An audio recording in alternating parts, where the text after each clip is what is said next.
Hey everyone, this is Ranger Jake in Yellowstone National Park. I want to thank you for joining us today for our next installment of our 150th anniversary virtual video series.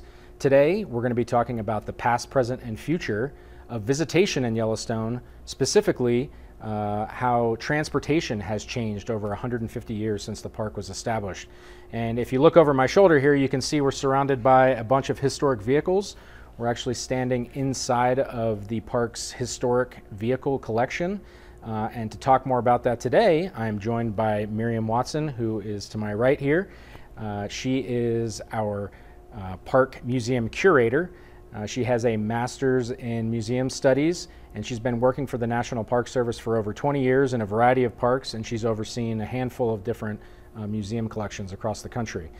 So we're really excited to talk with her, so thank you for joining us.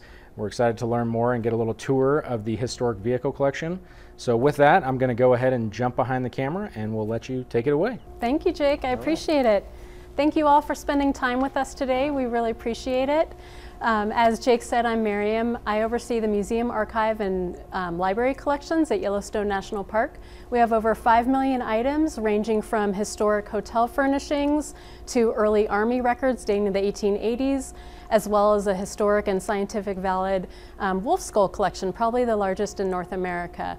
Come join us at the Heritage and Research Center in Gardner, Montana. We're open from 9 to 4 from Monday to Friday, and we are open for just general research, browsing our circulation stacks as well as our vertical files. Also available by appointment too for further in-depth research. We have a wonderful team of archivists, museum curators, and librarians, so we hope to see you soon. I'm here today, as Jake said, to talk about our historic vehicle collection. We have over 30 vehicles, both horse-drawn and motorized, dating from 1890s all the way to current day vehicles. They're really amazing. We protect them and preserve them so that in the future, all of our grandkids and future generations can learn more about transportation in the Park Service. As you can see, the vehicles behind me, we have both NPS vehicles as well as concessionaire vehicles.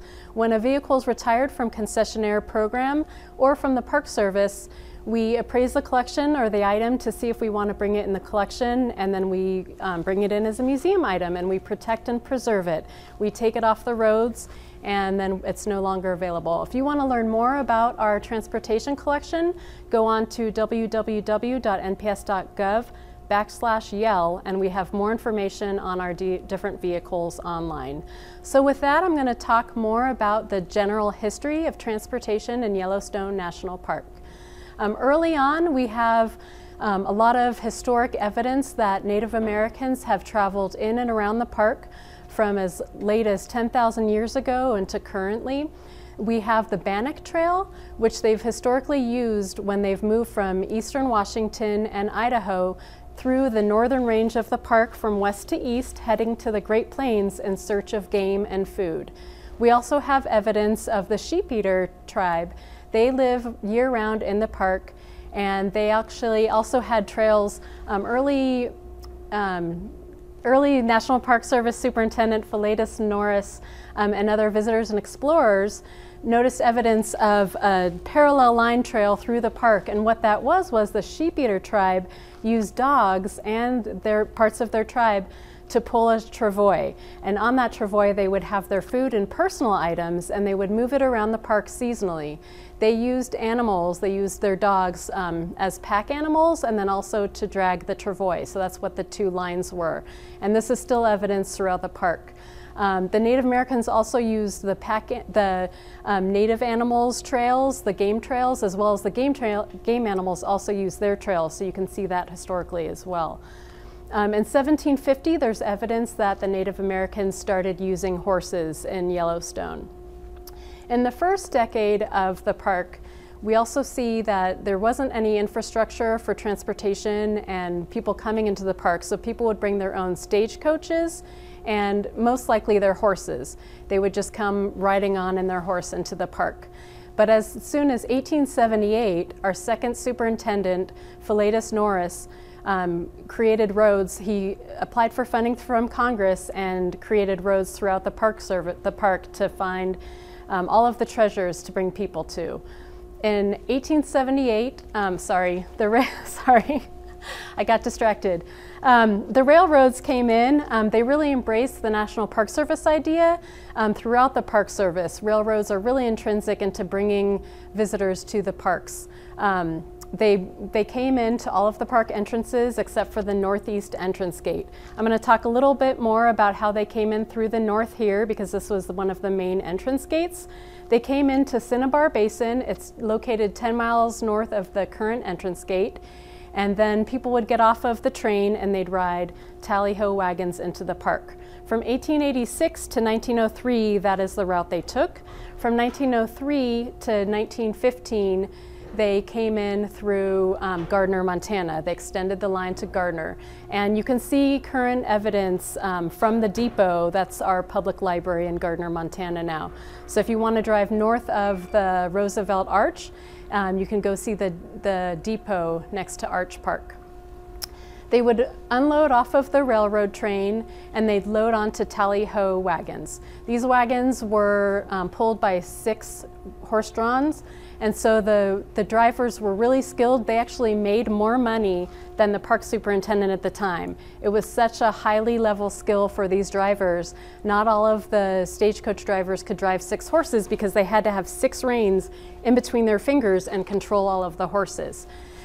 When they drove these wagons, they tried to space them out because the roads were still pretty dusty, and so they would space them out so they weren't on top of each other. They also gave all of the visitors dusters. It was a cotton overcoat so that their clothes wouldn't get too dusty and dirty.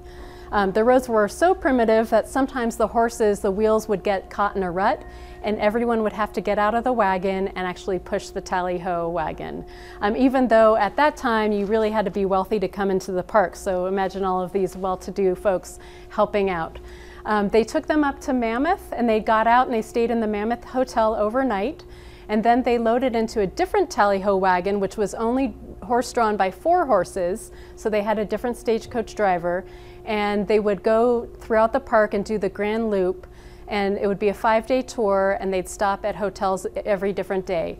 The space in between hotels was a wagons ride day in between hotels, so it was kind of out of utility. They also stopped for camping as well. They had permanent camping facilities run by the Shaw and Powell Company as well as Wiley Camping Company. So they had hard-sided tents, they served them food and everything, and usually those were also within a day's ride, so they were near the other hotels as well. And then I'll move on to the car. With the advent of the car, Yellowstone kind of pushed back and they didn't allow cars for a while, but in 1915, in August, they started allowing cars to come into the park. Cars overlapped with the tally-hos and the wagons by a year. They had a lot of fiascos. The horses were spooked by the vehicles. The roads were still rudimentary, so they weren't really wide, so they couldn't share the road like we can today. So it only lasted a year. In 1917, they put the kibosh on the tally-ho wagons, and that really drastically changed transportation and visitorship to the park. At that point, they got a fleet of the white buses that you see behind me, and they got about 20 to 30 in the first year. Incrementally, it went up, and by the end of the white bus transportation, they had a fleet of 100. But this, the advent of the car and transportation really changed to the democratization of travel to the national parks. You didn't need to have as much money. You didn't need to have as much time. It was a lot quicker. You didn't have to get a tour into the park. You could stay in the park at a hotel, or you could camp, which they called sagebrushers. People started purchasing their own camping gear and they would camp in the bushes. Also, just want to let you know that the drivers of the white buses were called gear jammers. As I'll show you later, they really had to jam the gears. They don't have automatic vehicles like we do nowadays. So post-World War II, we really changed to a lot of tour buses, people bringing in their own cars. As well as park police. I just want to talk about NPS history a little bit. The park police started using their own cars in the 1920s as well, and they would, start specializing in that up until the 1970s when we had an oil crisis. And so then we'll see later that they started patrolling campgrounds in little scooters, maybe used alternative vehicles as well. But with the democratization of an end of our railroad in 1948, really trains stopped coming in and they closed down all the depots. The next change was in 1950, they changed from the white buses to diesel buses. They could load 4 times as many patrons in the buses, and they also actually went the moderate speed limit. These buses go a little bit slower. So I think that's all I have for you on the history of transportation. Just want to let you know, we are thinking about the future. Last year we piloted a project to have electric self-driving vehicles, and that went really well. So we'll see what the park does with our increasing visitation. We want to really explore different alternatives and accommodating our park so that it's less busy and you enjoy your visit. So with that, we'll go look at some great vehicles. The Hoe Wagon is made by Abbott and Downing in Concord, New Hampshire. It's named for Tally Ho, the seat on the back. Passengers would sit up there, and as the 2 Tally Ho wagons would pass each other, they'd say, "Tally Ho!" And they'd shout out as they passed. It was drawn with 6 horses and as many as 29 people squeezed into and on top of the stagecoach. You can see that there's ample room on top, and as visitors held on to the black railing on the top.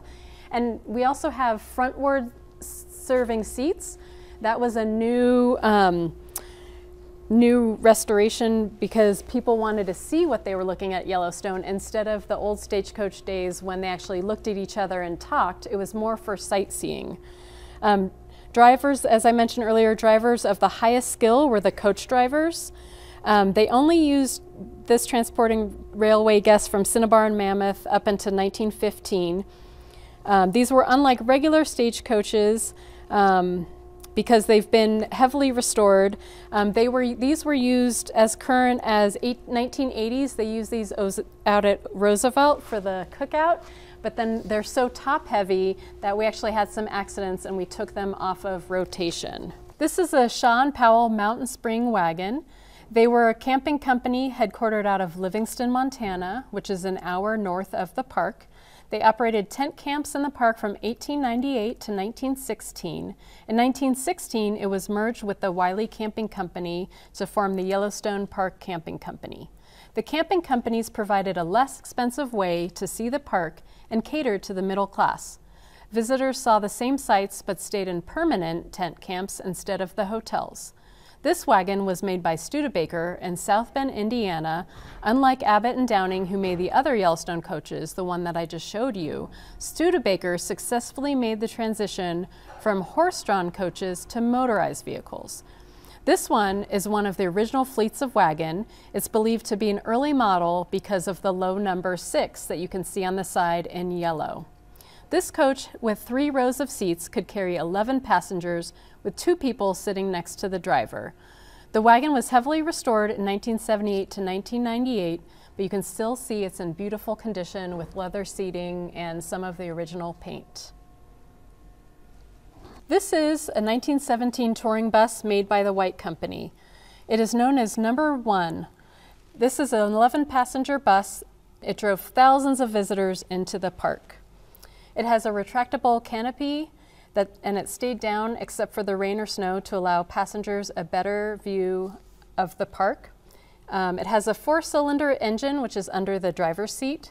The leather straps behind the seats held blankets for passengers because the vehicle was not heated. The Presto Light acetylene lighting system was highly dangerous and sometimes they could spark up. It was mounted on the driver's side running board, which you can see. There are 3 glass gauges on the dashboard which indicated the oil levels of the engine. When they were full, the driver pulled the lever to empty the drain and the used oil went directly onto the ground, which is not up to environmental standards in modern day. And then they'd fill the engine with fresh oil. Oil only circulated through the engine once, otherwise it was hazardous to the drivers. The drivers followed a lot of rules such as the speed limits. Oftentimes it was 12 miles an hour ascending a hill or 10 miles per hour descending a hill. They also provide right-of-way to saddle horses and pack trains. The shifter is opposite to what we usually see in modern vehicles. They were trying to make it intuitive, but it's actually the reverse of what we use today. This bus was operated for the last time in 1993 to drive the 100th million visitor into the park. We have the 1936 bus. And White Motor Company is out of Cleveland, Ohio. I just want to put a shout out in. Both of my parents are from Cleveland, Ohio. This 1936 model was the only year with rectangular edged windshields and dual-faceted rear upper lights. Subsequent years had rounded edge windshields and single upper tails. The 1936 model was more recognizable as the historic motor coach. These were actively used to shuttle visitors around the park until the early 1970s. These coaches were also used in other parks such as Glacier, Yosemite, and Grand Canyon. This specific coach was in use until about 1958. The 706 model that are currently driven in the park, and they've all had their White Motor parts, engine, chassis, frame replaced. Now they're just the bender body with replacement parts. At one time, Yellowstone had a fleet of 98 706s. There are about 8 model 706s in the park still in use today, and they were completely refurbished and upgraded for visitor safety by Xanterra, the park's lodging concessionaire. The 2 scooters you see here were used by rangers to patrol campgrounds and visitor use areas. They were used for smaller distances. The Vespa here on the right is a 1974 model. It's the 125 Primavera 2-wheeled vehicle scooter. We used it for over 3,000 miles in the park. It was in use from 1975 to 1986. It has a reddish-orange finish. Handlebars have a headlight at front center with a yellow signal light near each end, the brake handles on each side. The speedometer odometer is near the center. It has chrome trim on the guard shield and chrome strip on top of the front fender, the yellow reflector on the right side. The other vehicle that we have here is the Cushman 1965 model. It's the 765 Eagle motor scooter. It's a 2-wheeled single passenger vehicle. It's light blue, kind of greenish. The left handlebar has a front brake lever and a light switch. The speedometer is at the center of the handlebars with a round headlight at front. This drove over 7,000 miles in the park. These are one of the most favorite things that visitors like to see in our collections. So I want to thank everyone for joining us today for the tour of a sample tour of the historic vehicle collection that we have here. I want to thank Miriam for giving us a little tour and talking a little bit about some of the pieces in our collection that we have here. Hopefully, as she said, in the future, these are going to be more accessible to folks, but we're going to do our best to bring them to you virtually in the time being. But look forward to more of these videos as we continue throughout the summer as part of our virtual video series. Thank you so much for your support of Yellowstone National Park. Thanks for celebrating 150 years with us, and we'll talk to you soon.